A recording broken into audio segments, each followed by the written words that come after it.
The following compilation features unsettling and spine-chilling tales sourced from Reddit's horror communities. Reader discretion is strongly advised. These narratives may contain graphic descriptions, psychological distress, and themes that could unsettle sensitive individuals. Proceed with caution, as immersion into these eerie stories may provoke fear, unease, and sleep disturbances. Enter this realm of Reddit's creepy horror stories at your own risk, as the line between reality and the macabre may blur within these chilling narratives.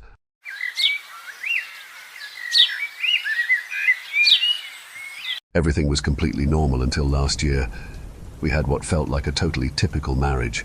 I remember the night things started to get weird because it was right after our 5th wedding anniversary.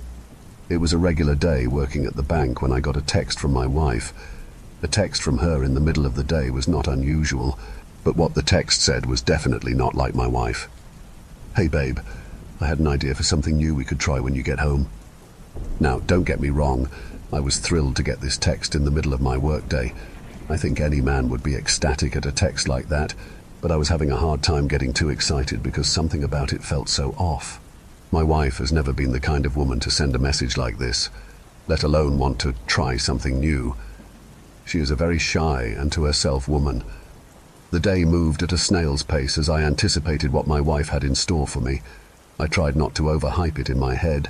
I prepared myself to find a baked good or something when I walked into the house. I fully believed she didn't mean to send a winky face.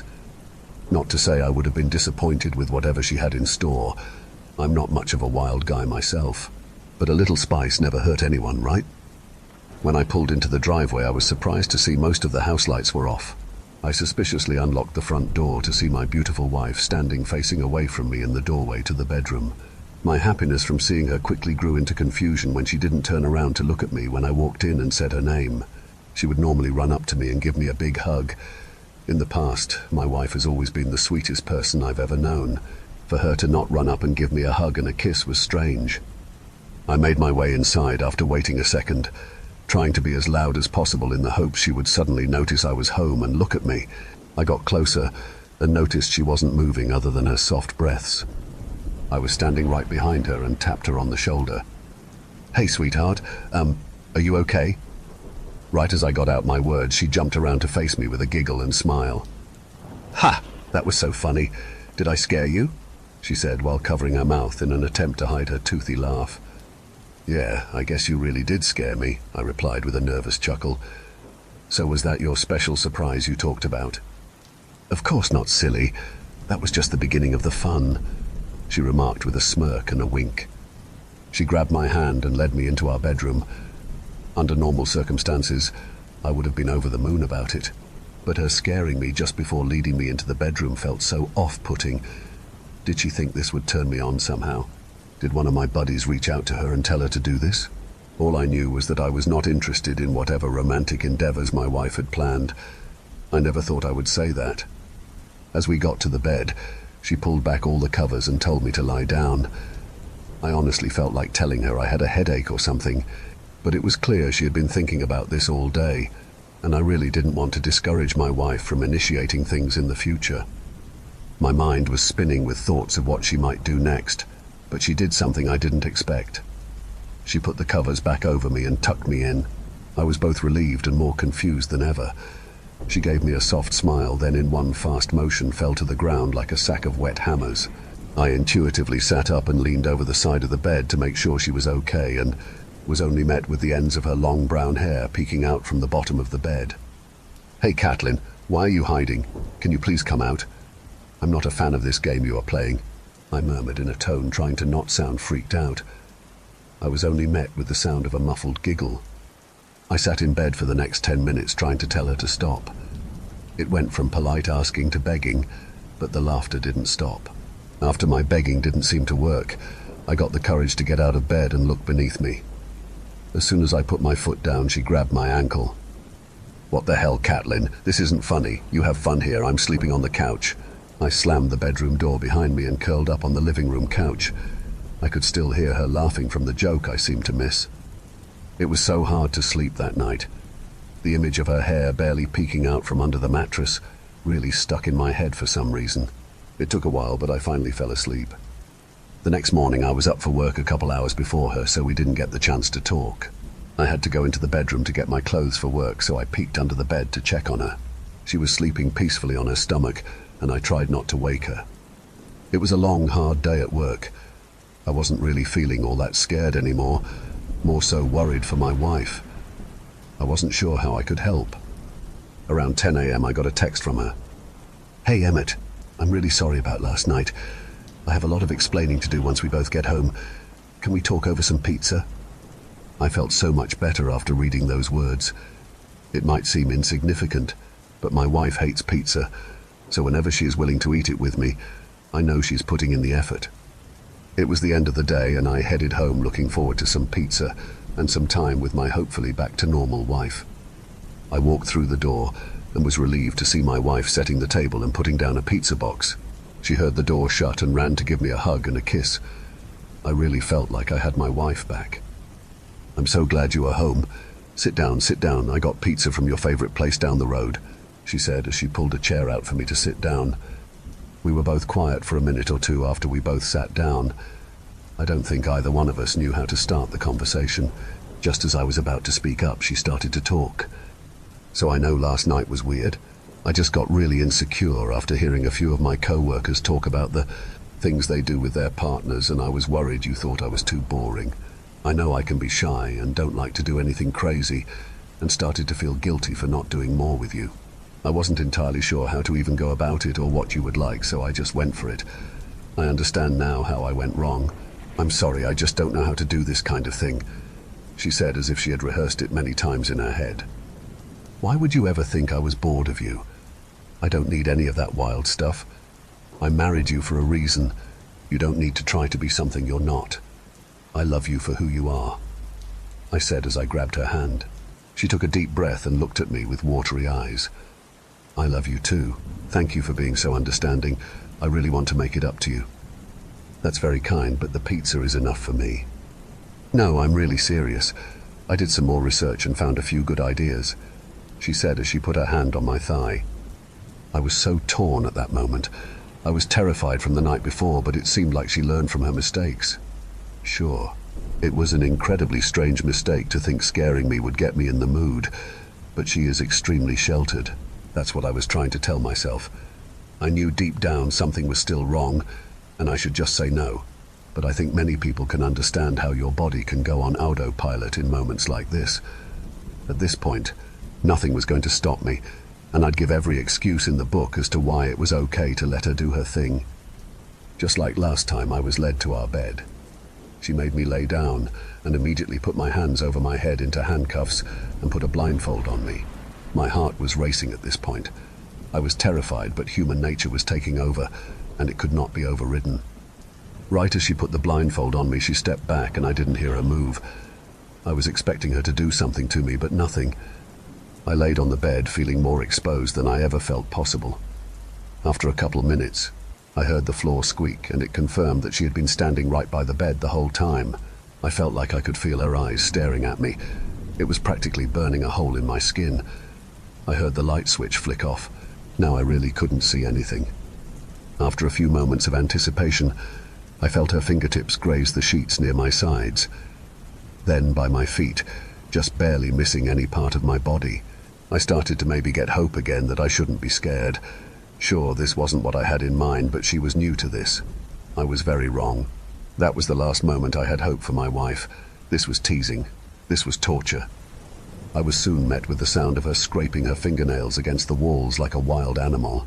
She moved around the room, scratching anything she could find, along with a brief giggle here and there. It was like she was silently moving from corner to corner. I would hear her make the awful scraping, then it would stop for a second. Then I would be jump-scared by her doing the same thing in a different spot. It made my skin crawl like I had a million little bugs crawling on the inside of my skin. I wiggled violently, trying to get out of the restraints or to get the blindfold off, but I was trapped. It kept getting worse as the night went on. She kept getting right by my ear. Sometimes she would just breathe, and other times she would let out a giggle.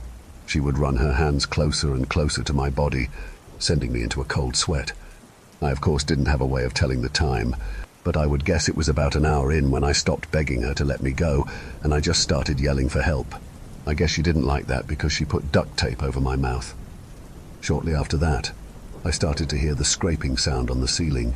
Our bedroom has an extremely high ceiling, so I had a hard time imagining how she was doing it. I couldn't believe the situation I was in. It felt like a terrible nightmare. I kept thinking any minute I would wake up next to my gorgeous wife sleeping soundly beside me, but the nightmare lived on. My wrists felt raw and bloodied. My neck was sore from moving it back and forth trying to get the blindfold off. My whole body ached from trying to free myself, but all that paled in comparison to the psychological torture my wife was putting me through. Not being able to see her next move and not knowing how far she was going to go killed me inside. Before I knew it, I was waking up the next day, still tied up and blindfolded like the night before, but I didn't hear my wife around. I didn't let my guard down, however. I knew she could just be waiting for me to relax, then jump out and scare me again. After wiggling my head around for a bit, I finally got the blindfold off. I was honestly scared to open my eyes. I was terrified that my wife would be standing in the corner waiting for me to look at her. Luckily, when I opened my eyes, she was nowhere to be found, but the relief was brief after seeing the aftermath of my bedroom. Nearly every square inch was scratched, even on the 20-foot ceiling above my head. Some of the scratches even had blood in them. As I looked around at my ruined room, I heard my phone buzzing on the bedside table. Either I put it there before getting into bed or my wife put it there. At this point, it didn't matter, but having my phone near me could be a saving grace. I figured it was my boss calling me since it was 10 a.m. and I wasn't at work. I wasn't sure if my wife had any plans of coming back to get me, but maybe if I didn't show up to work, my boss would get worried about me and come looking for me.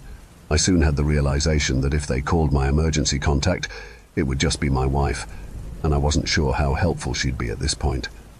I laid down in my bed the rest of the day, miserable as I watched the hours go by, my stomach growling and my arms were sore from them being above my head for the last 24 hours. It was around 9 p.m. when my phone started getting calls like crazy. I remembered I had plans to get dinner with my brother and he was probably worried about me. I'm not the kind of person to just bail. After a couple hours of calling, I heard a few knocks at the door followed by my brother's voice. It was muffled, but I could tell he was worried. I heard keys start to wiggly in the doorway. He had a set of keys in case I lost my pair and needed to get in the house. He opened the door and yelled out my name as I tried to be as loud as possible, thrashing my body around as I tried to scream out the duct tape that was nearly off my face. "Emmett? What the hell, dude?" My brother yelled and he ran to my aid. He immediately ripped the duct tape off my face. "Oh my gosh, thank goodness you are here. Get me out now." "Damn, dude. I didn't think you and Catelyn were down bad like that." "Nice," my brother said with a smirk. "Daniel, this is not the time. Get me out," I said with more aggression. Okay, hang on," he murmured as he tried to get the cuffs off.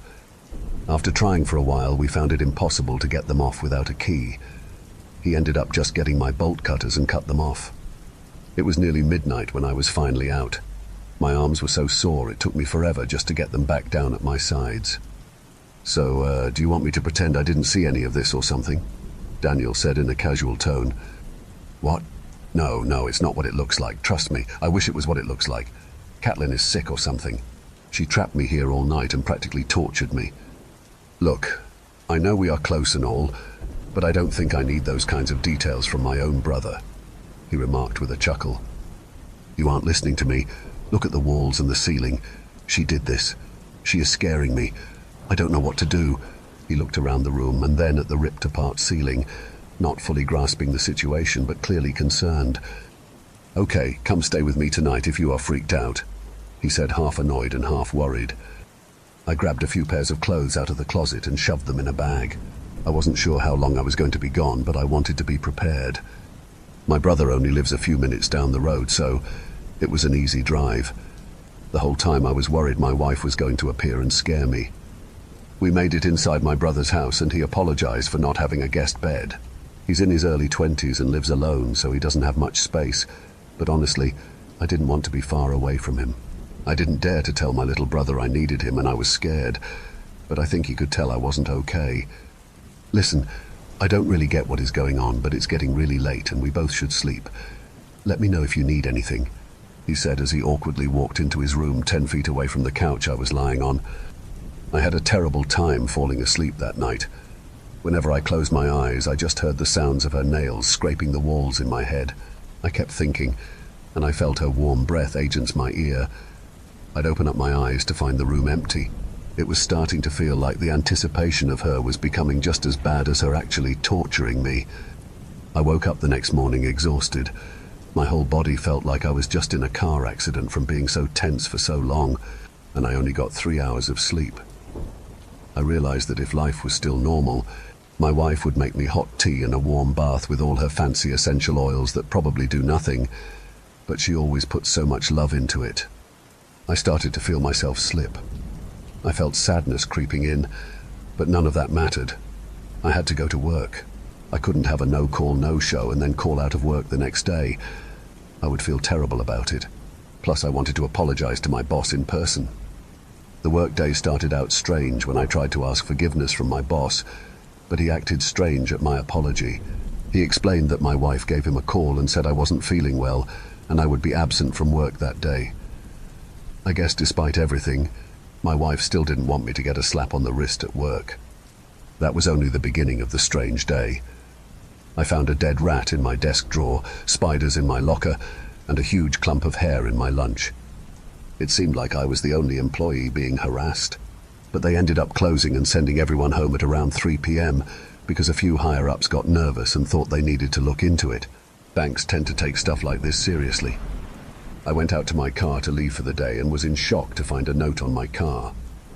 "Did that do it for you, Catelyn?" I knew it was her. I just didn't want to believe it. The last thing in the world I wanted to do was talk to the woman. I was terrified at this point, but I had to beg her to stop. For some reason, she thought I had some weird kink for being scared, or maybe she developed one. Regardless, I had to tell her if it didn't stop I was going to leave her, or even get a restraining order.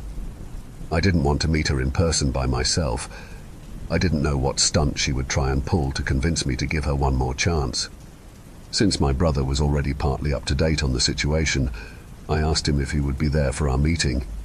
It might be awkward, but I needed him. I didn't want to involve more people than necessary. I texted them both individually and told them to meet me at a coffee shop that night. It was 7 p.m. and my brother was already sitting next to me waiting for my wife to walk in. As she walked in, it was clear she was putting on an act. She looked overly sad and was dressed in bright clothes that she'd never worn in the past, trying to make herself look innocent. She pulled out a chair and sat down at our table. The air was thick and awkward. "Catelyn, I wanted to meet in person and have Daniel here because I need you to know whatever you are pulling here isn't what I want. I'm not enjoying whatever act you're putting on. I'm not turned on. I don't find it sexy. Whatever you want to call it, please stop. If this is something you are into, I think we need to talk to a professional, because it's scaring me," I said earnestly as her eyes got watery and Daniel slouched in his chair uncomfortably.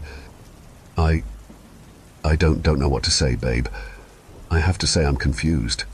I know I'm new to this experimenting thing, but I'm doing my best. This is what you asked of me. I'm just trying to be a good wife. You know me. I'm as vanilla as they come. You are the one who asked me about these acts. I'm just doing my best." She stressed as she fought back tears. Daniel looked at me with confused eyes. "Wait, hang on. What's going on? I didn't think you asked for any of this, Emmett," Daniel said. "I didn't. I swear. I have no idea what she is talking about. I would never ask anything like that from her." I pleaded to my brother. "You are sick, you know that. Why are you doing this to me?" she uttered as she pulled out an envelope and tossed it on the table. Daniel and I looked at each other before he reached for it and opened it up. Inside was a letter that Daniel read out loud. "Dear Catelyn, I love you with all my heart, but I'm afraid I'm getting bored of the same old, same old. I want something more. I am writing this out as I might feel weird saying it face to face, but I've been thinking about it and, well, nothing gives me a high quite like when I am scared, and I mean truly terrified. The adrenaline rush is like nothing else. I think if we employ this into our lives, it would really spice things up. In the everyday and in the bedroom. I hope you understand and don't get put off by this, but I really, really want it. Under no circumstance if I say stop, should you stop. If I tell you I'm too scared, you know you are doing something right. I can't wait to see what you come up with, Emmett. He lowered the note to look at me, only finding shock on my face. What the hell, dude? Why would you do this to your wife and get me involved? This is so messed up and gross. Don't get me involved in your sick kinks ever again, he said as he threw the note at me and stormed out of the coffee shop. I begged him not to leave, but he didn't even turn around. I sat and stared at my wife, terrified. What on earth is going on here? You and I both know I didn't write that garbage, I angrily whispered to her. Her face slowly morphed from sad to a satisfied grin. Stop it, I don't like this. Why don't you realize I hate what you are doing? I cried. When will you realize everything isn't always about you? Maybe I'm the one who likes it, she said as she lifted her eyebrows. Stop, you are scaring me, I begged. Good, then it's working, she said as she pushed her chair back and stood up. She turned around and looked like she was going to leave. Just as she was about to open the door, she stopped. She turned back around and looked at me. She slowly walked back toward me and picked up the note my brother threw. She grinned at me smugly as I trembled in fear. She leaned down to my ear and whispered, I guess I did a good job imitating your handwriting, huh? She said as I remained frozen in my seat. I watched as she walked out, got in her car and left, not knowing what to do next. She turned my own brother against me. This wasn't a miscommunication or something. She was doing this on purpose. She was torturing me. But why? It couldn't be just because she was bored of everyday life. Something was wrong. I knew my brother wouldn't want me back at his place. He saw what looked to be proof of me being a nasty scumbag. I wouldn't be able to convince him otherwise. I went to a hotel for the night. I didn't have other options. I didn't want to burden anyone else with this. Plus, I figured she'd just turn them against me too. After what felt like the longest day of my life, I was in my hotel bed trying to relax. I got a text from my boss letting me know they had to close the bank for the next couple of days because they were doing an investigation. I felt some relief from this. At least I didn't have to worry about work for a day or two. I don't remember much of that night, but I do remember the outcome of the early morning. I remember feeling cold and wet. I opened my eyes to see I was in the woods and lying in a very shallow grave. Most of my body was above ground with a small pile of dirt on top of me. I was frozen in fear. The fear of my wife lurking around somewhere. It seemed like she tried to bury me alive but did a half-assed job. I tried looking around at the dark forest to try and get my bearings, but only found more confusion and dread. The cold morning wind whistling around me added to my looming fear, as if it was taunting me, but it didn't scare me nearly as badly as my wife. I looked around for her to try and find her, but only got more and more worried when I didn't see her. I heard the sound of twigs snapping from every side. Eventually, I heard a grinding, clicking sound.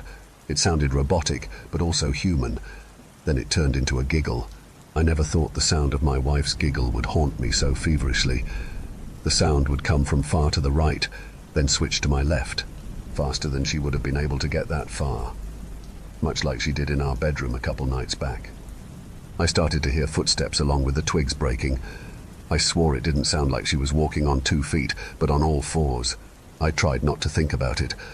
I told myself my mind was playing tricks on me. I shook my head back and forth in an attempt to shake the visions out of my head. I found the strength in me to get to my feet and to run. I noticed what looked like the right direction to move in, based on the ground being disturbed. Like she dragged me through the dirt to the spot I woke up in. After running for a few minutes, the trail looked familiar.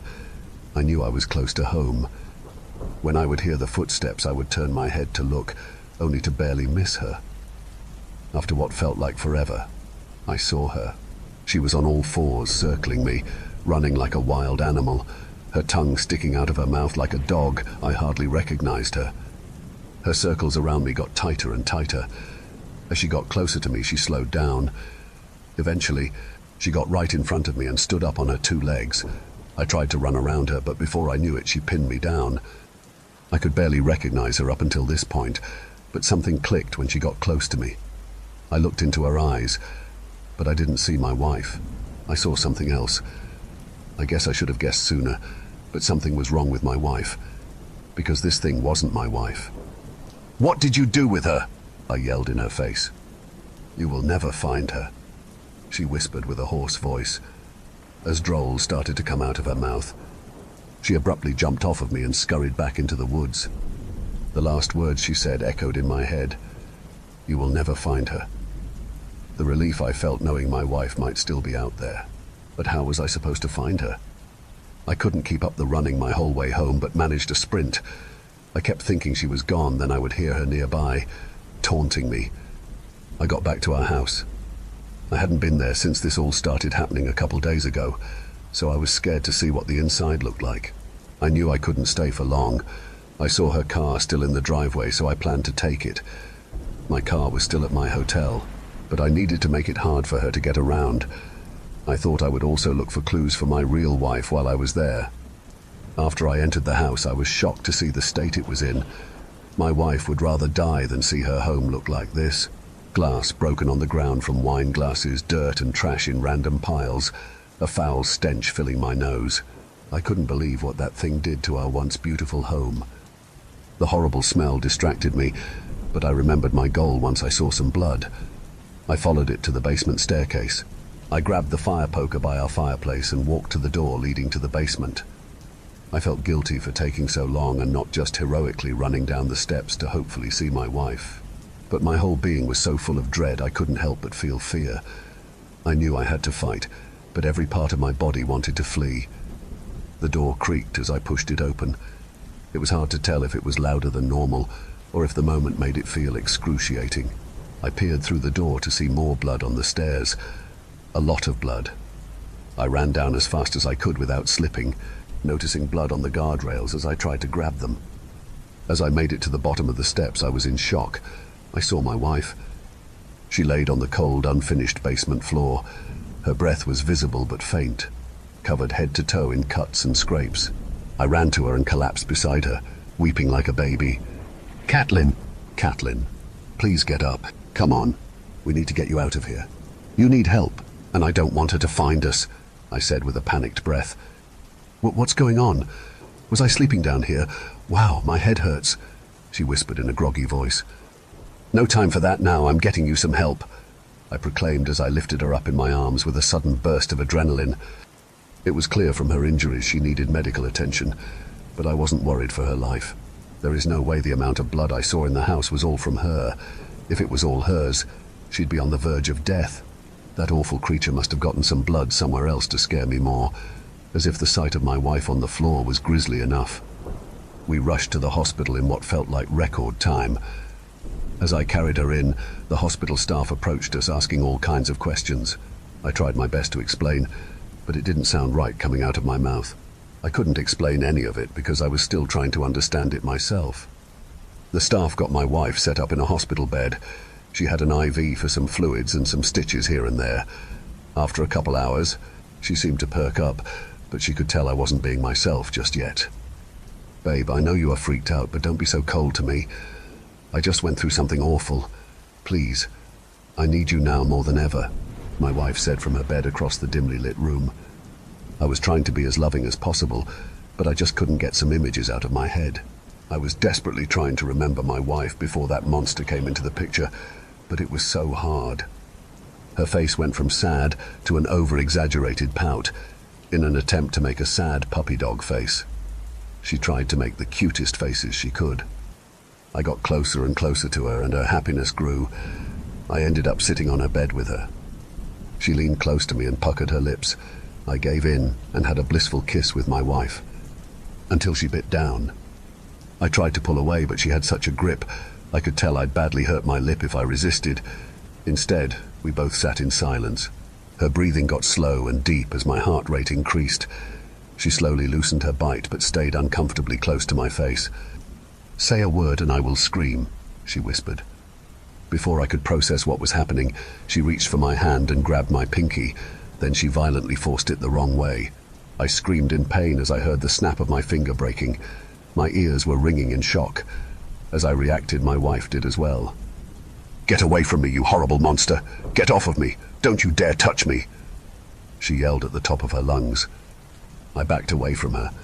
Confused and shocked medical staff ran into our room. "What the hell is happening here?" a tall man said. "Sir, thank goodness you are here. My husband is trying to hurt me. He is the one who gave me these injuries." I didn't want to tell anyone because I was too scared he would hurt me even more. "Please help me. Now he is trying to hurt me again," she desperately cried. No, no, do not believe her. Look at what she did to my lip and my finger. I'm the one who needs help. This woman is torturing me, I said, pleading to the staff as a nurse chimed in. Those look like wounds of a woman defending herself, buddy. Don't play the victim. No, please. Someone has to help me. This isn't my wife. This is a monster. She is manipulating you all. I finished my sentence as 2 large security guards came to take me out. As I left the room, I turned back to look at that thing sitting in the hospital bed. It grinded at me. It was still playing a game, still scaring me to my very core. I made it outside with the 2 security guards and they helped me into a cop car. As we drove, I saw my whole life falling apart before my eyes. I realized I was probably going to jail. She would find her way to make me seem guilty of abuse and who knows what else. She would bend the truth. She even had my own brother on her side. Not only did I come to terms with going to jail, but with the fact that my wife was gone. Even if my real wife was still alive, I'd been through so much trauma with that monster that I can never see her the same again. At that moment, my whole world was shattered. I felt emotions inside me bubbling up. I felt sadness, pain, anger, all so strong I didn't know what to do. Just as I fought off my tears, I was jolted out of my depression with the cop car swerving off the road suddenly. Every part of my body tensed up as the car flipped and went into a ditch. I was dizzy, but somehow still lucid.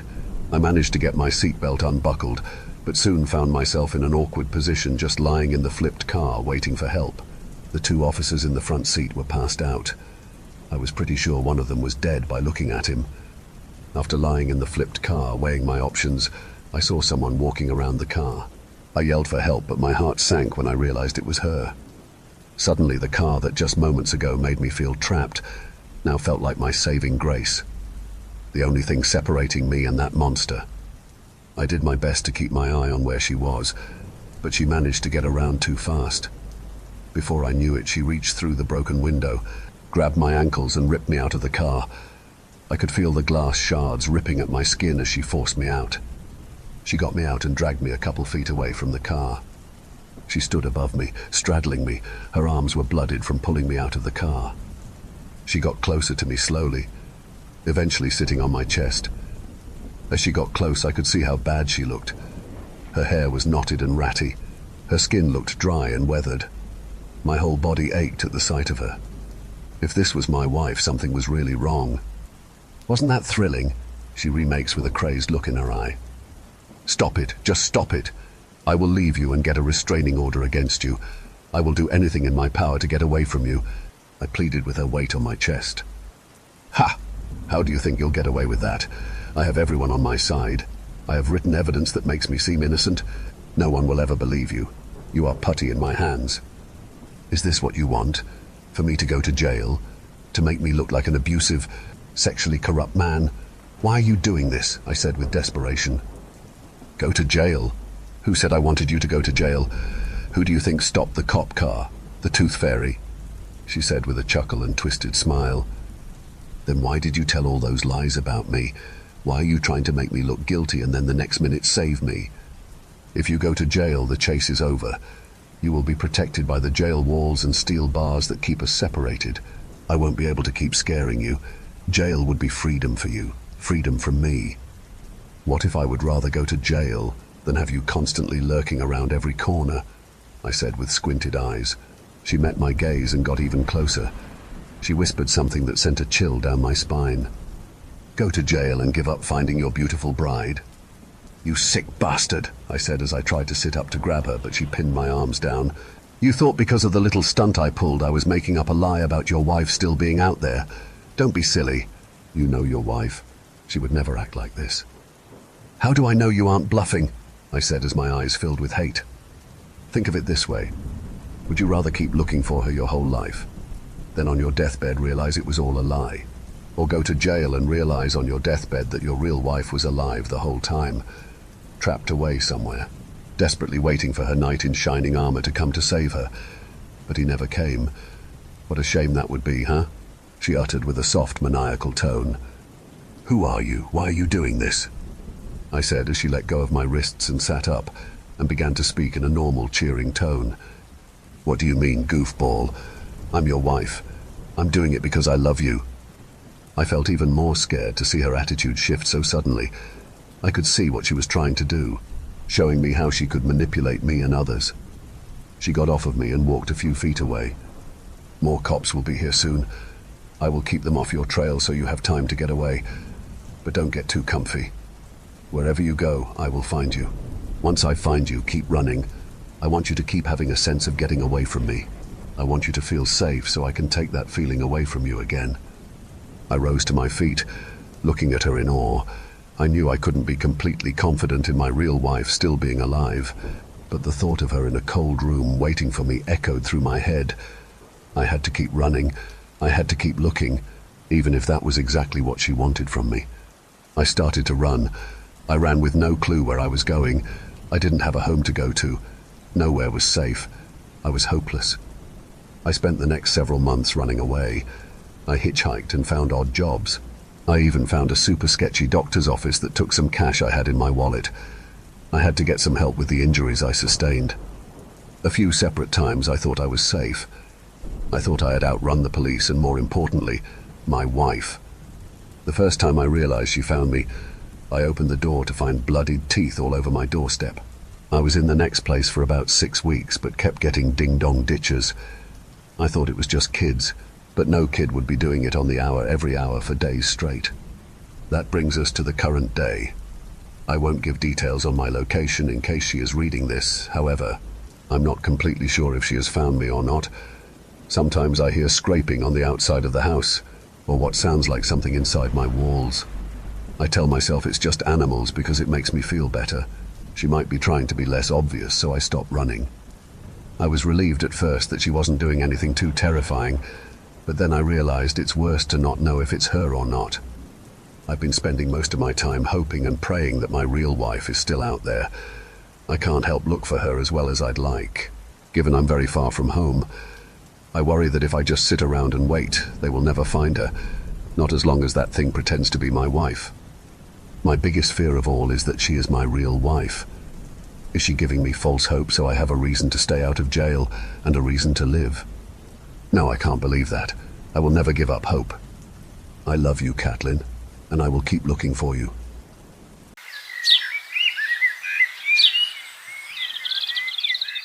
I was pacing around my bedroom that night, restless and unable to sleep. Every creak in the old house made me glance over my shoulder, and every shadow seemed to stretch a little longer than usual. Maybe it was just nerves. Maybe it was just another one of those nights where your imagination runs wild and everything feels wrong. I couldn't shake the unease gnawing at me, so I kept moving, until a scream tore through the silence.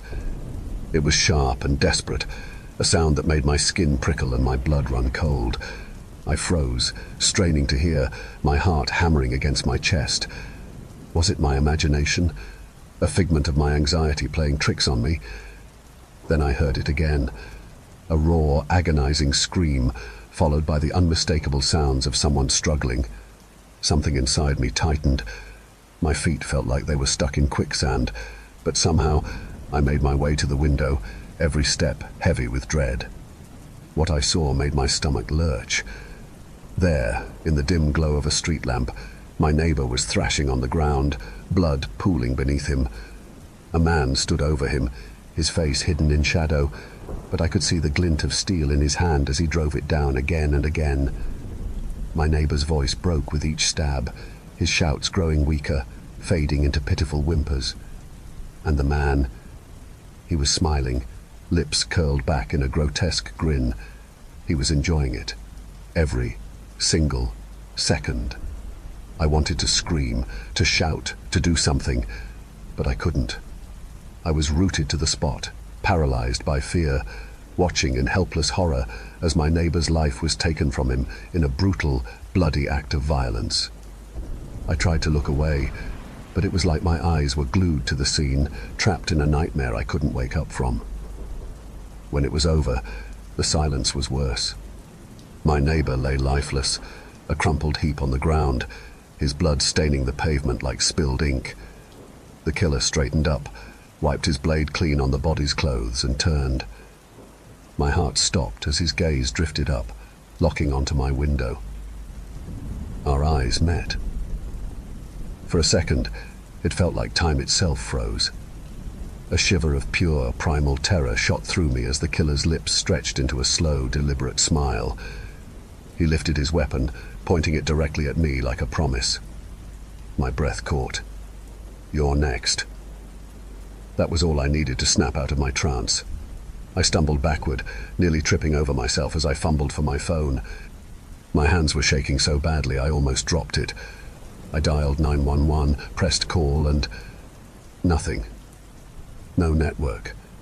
I glanced at the screen in disbelief, and my heart sank. What the hell? Then, just as I was trying again, the lights flickered once, twice, and died, plunging the house into pitch darkness. My breath hitched, the darkness suddenly feeling thick and suffocating. I knew it wasn't just a power outage. I was being isolated, cut off from help. Panicked, I ran to the kitchen and yanked open the drawers, my fingers scrambling for anything I could use to defend myself. I found a knife, small but sharp, my only lifeline. Clutching it tightly, I made another desperate attempt to call the police. Still no network. I swallowed hard, the cold blade trembling in my grip. My mind was racing. What should I do? I ran outside, shouting for help. My voice echoed down the empty street, a pathetic cry swallowed by the oppressive silence. "Somebody, please, help!" There was no answer, no lights flicking on in the neighboring houses. No one came out. No one heard me. Or maybe no one wanted to hear me. And then I saw him, standing at the edge of my yard, his silhouette sharp and menacing against the darkness. My breath hitched. He took a step forward, and I stumbled back, raising my knife. I don't want any trouble," I stammered, trying to sound braver than I felt. "I've got a knife too." But the words were weak, my voice a pitiful whisper in the face of his calm, confident menace. The killer's grin widened, and he lunged. Fear shot through me, and I turned and ran, sprinting around the side of my house. He followed, footsteps heavy and relentless. I was running on pure adrenaline, legs burning as I darted through the backyard, the darkness swallowing me whole. I turned a corner, heart hammering in my throat, and realized I was trapped. The fence loomed high behind me. The killer closed in, his sword gleaming in the faint moonlight. My back was against the wall, literally. I was cornered. And then I spotted it. A rock. It wasn't much, but it was something. I hurled my knife at him, a desperate move to buy time, and when he dodged, I scooped up the rock and threw it with all my strength. It hit him square in the chest, knocking him back a step. I didn't think. I tackled him, sending us both crashing to the ground. For a second, I thought I had a chance. Then he kicked out, catching me by the ankle as I tried to scramble away. He yanked me down, his blade flashing dangerously close. I kicked blindly, catching him in the face, and somehow I was on my feet again. But he was on his feet too, and there was no time to think, only to act. I spun around, desperate to find an escape route. There was nowhere to run, nowhere to hide. My chest was heaving, sweat and fear mingling in my eyes. The killer stepped forward, almost casually, as if savoring the moment. He swung his blade with terrifying precision, and I barely managed to dodge, feeling the air slice past my face. My heart pounded so hard I thought it might burst. In a desperate move, I lunged at him, trying to push him back, but he was strong, far stronger than I'd imagined. He swatted me aside like I was nothing, and I hit the ground hard. Pain shot up my back, my vision blurring for a moment. But I couldn't give up now. I had to survive. I had to fight. I scrambled to my feet just as he raised his sword for another strike. I braced myself, ready to dodge. But then, a flash of headlights. A car turned the corner, its beams cutting through the darkness like a lifeline. Without thinking, I dashed out into the street, waving my arms frantically. "Help! Please help!" I shouted, voice breaking. The car screeched to a halt, barely missing me. I could see the driver's wide-eyed expression of shock as he rolled down the window. "What the hell is going on?" he demanded, but I barely heard him. "Someone's trying to kill me," I blurted out, pointing wildly toward the shadows where the killer lurked. "You have to help me, please." Before I could finish, the killer stepped out of the darkness, calm as ever, the sword hanging loosely at his side. He was watching us, almost amused. The driver's eyes widened in horror. He fumbled with his door handle, stepping out of the car. "Get in, we've got to—" But it was too late. The killer moved like lightning, lunging at the driver with brutal efficiency. I didn't think. I just reacted. I shoved the driver aside, and the blade that was meant for him sliced through the air inches from my face. I stumbled back, barely catching myself. "Get in the car!" I shouted at the driver, but he didn't move. He was frozen, staring at the killer with a mix of terror and disbelief. And then, somehow, he snapped out of it. He charged at the killer, a move that was as brave as it was foolish. The killer sidestepped easily, sending the driver sprawling to the ground. I didn't wait to see what would happen next. I scrambled into the driver's car, slamming the door behind me. My hands were shaking so badly I could barely grip the steering wheel. The keys were still in the ignition. I twisted them, the engine roaring to life. My eyes flicked to the side mirror, and I saw the killer looming over the driver, raising his sword for the final blow. "No!" I shouted, jerking the car into reverse. Tires screeched as I floored the gas pedal. The car shot backward, and I felt the sickening thud as I hit something. Someone. The killer's face twisted in pain as he was thrown to the ground. For a heartbeat, everything was still. Then, before he could get up, I shifted into drive and gunned it, the car lurching forward.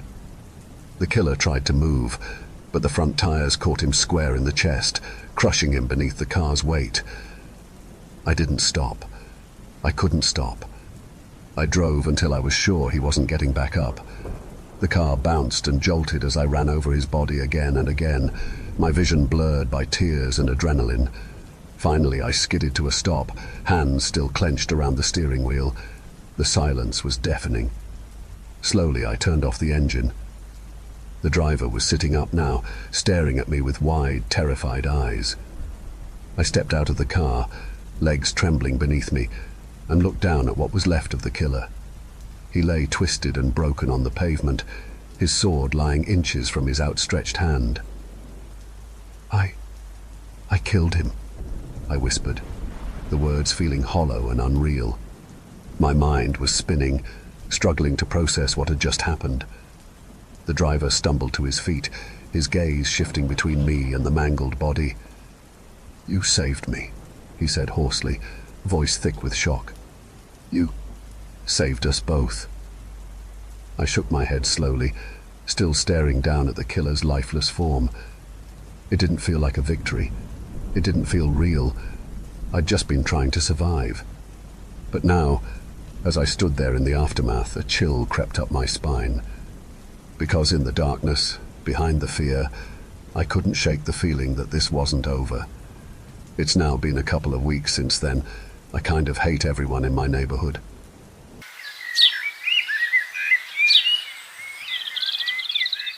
It was a cold winter afternoon the day that I died. My parents had taken me out to skate on the lake. I'd begged them all morning and watched in horror as the ice cracked beneath me. My father had tried to save me, but it wasn't meant to be. I don't know what I was expecting. A bright light? Pearly gates. But there was nothing. I just stayed, unable to move on. I watched them as they grieved. They struggled as you'd expect. My mother made all the funeral arrangements, but she was completely emotionless. It was like all her light had been snuffed out. All of our family tried to offer condolences, but they slid right off of her with no reaction except the expected words. My father was worse. He became disconsolate. He barely left the house except on days when I'd see him sitting at the lake, staring out at the place where I'd fallen through, and he'd been unable to save me. He shouldn't have blamed himself. I didn't, but he did anyway. I never blamed him or Mum. It wasn't their fault. I just wished I weren't so alone. As you'd expect, with a wife who shut down emotionally and a husband who couldn't stop hating himself, their marriage began to suffer. Friends and family tried to help, but there was nothing they could say. My father returned to work, but was a shell of himself. My mother went through the motions, but began sleeping every night in my room. I wished so much that there was something I could do, but I wasn't really there. My wishes, like my body, were immaterial. They kept drifting further and further apart, living two separate lives in the same house. They tried therapy, but they either couldn't talk or said hateful things that made it worse. I think they both knew they were headed toward divorce. Then the anniversary of my death came. Mum was sitting in her room, silent, when she went into their bedroom, threw her arms around my father, and burst into tears. Surprised, he held her and cried too. It was like all the pain of the past year came out in one burst. After that, they slowly began healing their relationship. She moved back into the bedroom, and they began spending time together, going out on date nights and reconnecting. Soon they were pregnant with another child.